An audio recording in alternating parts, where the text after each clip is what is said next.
Hi, this is Sujit Paul here. Today's podcast is more of an organizational governance of mid-size organizations and similar.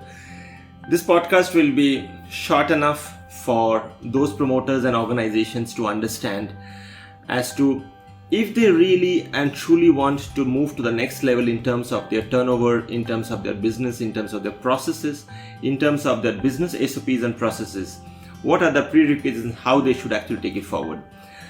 Whilst this could be very, very long, but I think the whole perspective is, we'll try to crisp it up as to how we have done it.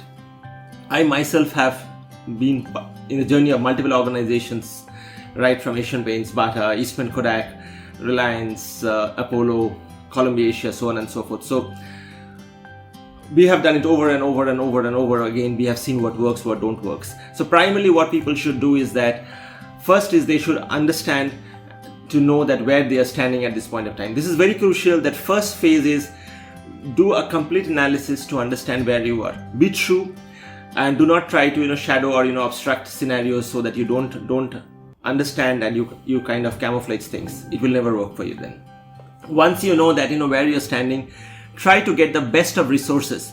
It could be in the form of direct resources or indirect resources, meaning which it could be in the form of direct your people, or it could be in the form of the great consultants that we have, who are specialists in that, where they can mentor and coach. So once you set your people piece right, now it is very, very crucial to ensure that you have the right kind of people. If you do not have the right kind of people, unfortunately, when we do consulting, we find that most business owners do not even understand what is excellence. They succumb to mediocrity. Why they succumb to mediocrity is that because they feel that the cost of mediocrity is low, the affordability of mediocrity is low. It is easy to get mediocrity scenarios, etc. Primarily because though the mid-size business, the owners themselves are very, very mediocre because they have not seen excellence. I don't blame them because they have not been to large business colleges, or they have not been exposed to great leaders. Now, you always don't need to be greatly educated. You always don't need to go to only B schools.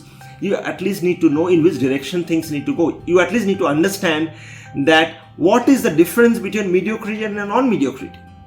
So if you as a business owner understand that, okay, even if I get it at X cost and if it is a not so great story, I will not go ahead with that. So that firmness is needed. Now, once that firmness starts, you need to build on that firmness. Now, when we do the consulting, we find that in mid-size organizations, that firmness is also missing. Now, if that firmness is missing, typically what happens is every time you succumb to that same old story and you go on and on and on and on.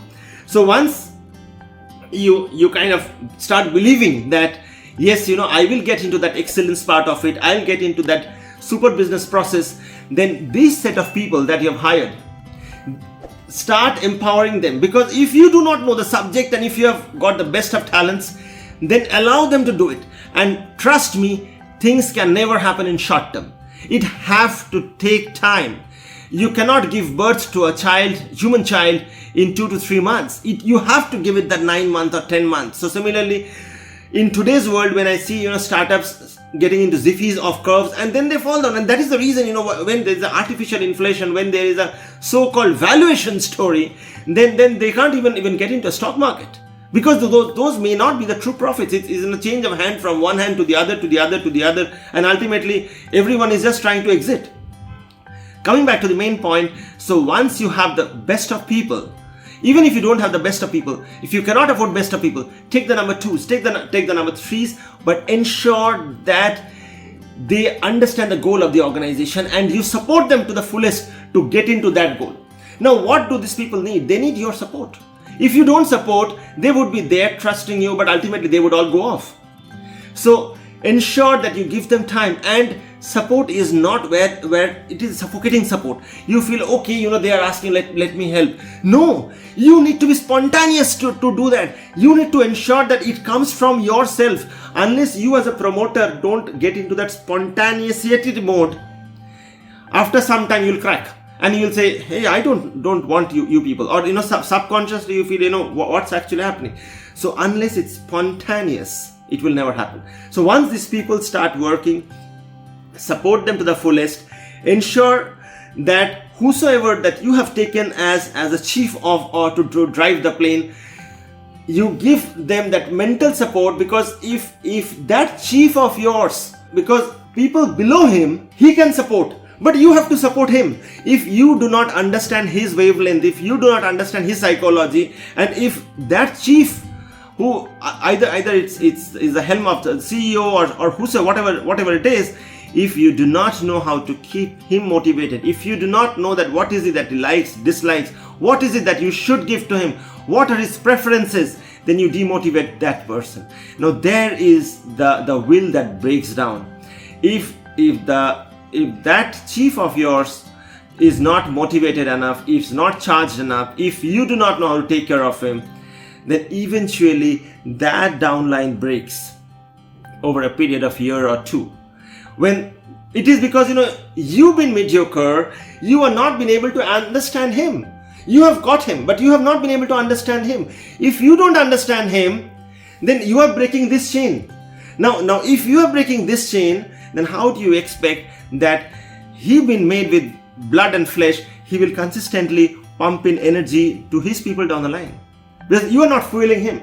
Now to the promoters, I say that it's not only about the remuneration or the salary, it is much more. You need to understand now if you have hired a CEO or whosoever it is, understand his thought process.